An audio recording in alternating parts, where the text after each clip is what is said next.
Boudreaux talking plenty to say in race number 10 at the fairgrounds. Jared Loveberry and Lalo Rodriguez. Quickly, let's take a look at the carryover pool for this upcoming late pick 5. Mandatory payout, already $250,000 in, $134,863 of free money in the pool, guys, so get involved in this. Bringing guests on all day, we are here with Brook Smith from Rocket Ship Racing. They have no silver spoons here in the finale here today, a horse that you guys have had a lot of fun with, Brook. She gets a class test in their race today, but not only is she competing, against other horses, she's competing for a great cause. No question. She's been amazing. We kind of had a hunch that when she was running at Keeneland for 100 Louisiana bred, hadn't had a start late in the meet. We've done that before. It's worked. Sometimes it doesn't. But with her, she came back. She ran a solid race. We knew we had something on our hands. We kind of maybe pushed her a little further, took her to Iowa. It was a tough trip on her. We gave her some time off. And then when we moved most of our horses to Florida, it didn't take a rocket scientist to understand she's Louisiana bred. So we tracked down Tom Amos. He was happy to have her, and she's had a couple pretty impressive runs recently. Jeff Hiles is the trainer for Rocket Ship Racing in Kentucky. He's done a great job. Tom Amos has this one because of the Louisiana connection. I'm going to tell you a great story about No Silver Spoons here, who you guys claimed. Gulf Coast is where we have our Louisiana bred, the Dual Guru. I was there a couple weeks ago, and they told me that they bred No Silver Spoons here, who's obviously a nice filly mare, and they told me the story about how she got her name. So the dam died in labor. And this was a very early foal, like a February foal, early March foal. Yep. There was no nurse mare available. So they had to hand feed the baby, No Silver Spoons here, for an entire month before they could find a nurse mare. Therefore, she got the name No Silver Spoons here because clearly no silver she did spoons. not have it easy. No, wow. Yeah. See, I think she's that kind of horse. If you see her in the paddock, she's impressive. She's almost too big, but her heart is going to get tested today. We think she has it.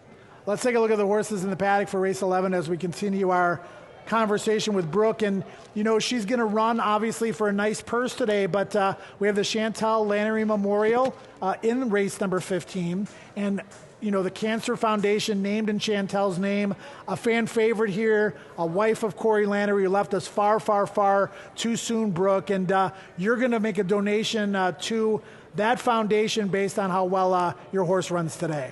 Absolutely. Corey is a great friend of ours, rides many of our horses.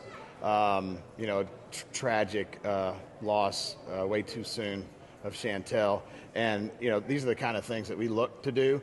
It's an easy decision for us. So we wanted to show support for the Lannerys and the families, and also for cancer awareness.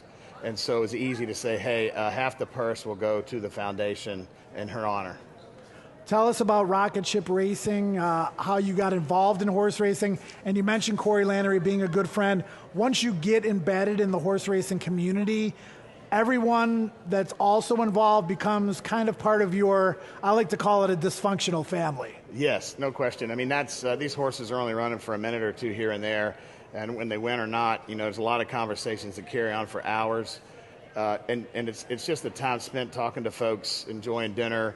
What could be, remember that horse, how about that character? I remember when the Oyster Bar was at full steam down here at Fairgrounds, and a late friend of mine, Danny Hutton, I used to go there and eat oysters while we'd watch the horses in the paddock. So, it's a lot more than just, the racing, the sport, it's a people. How did you get involved?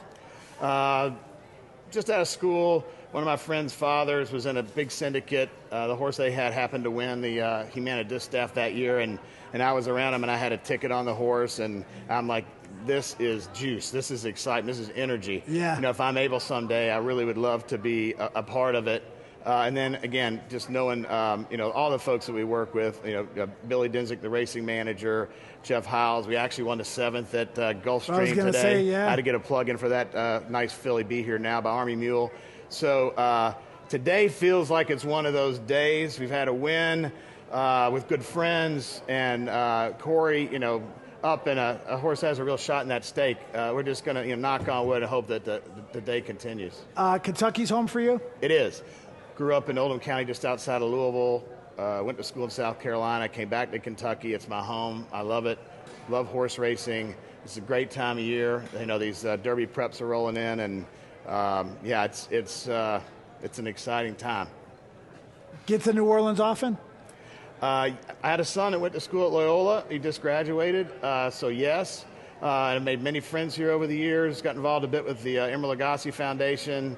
It's a big wine event. I've been known to knock out a couple bottles over supper. So nice. Yeah, but I love New Orleans. I love its history. I love the people, the cuisine, the spirit. It's an incredible place to visit. What is your goal with rocket ship racing? Is your goal to win the Kentucky Derby? What is your goal with the stable that you run? You know, I think it's just to really appreciate, not covet, but appreciate how amazing it is to be able to be involved in something like horse racing.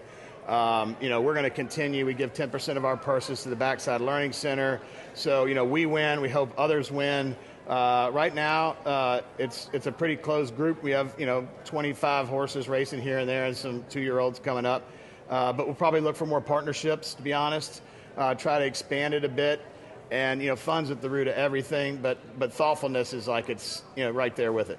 Backside Learning Center at Churchill Downs, it's exactly that. The backstretch workers, their families, a lot of them, you know, they need that all-important schooling. The Backside Learning Center at Churchill, that organization has continued to grow. Yes. They do a tremendous job, and, you know, our group, Brilliant Racing, we support them as well. Yeah, you have to remember all the facets and all the people, from someone at a farm, you know, with a weanling all the way to, you know, the horses that get retired. It is a community, like you said.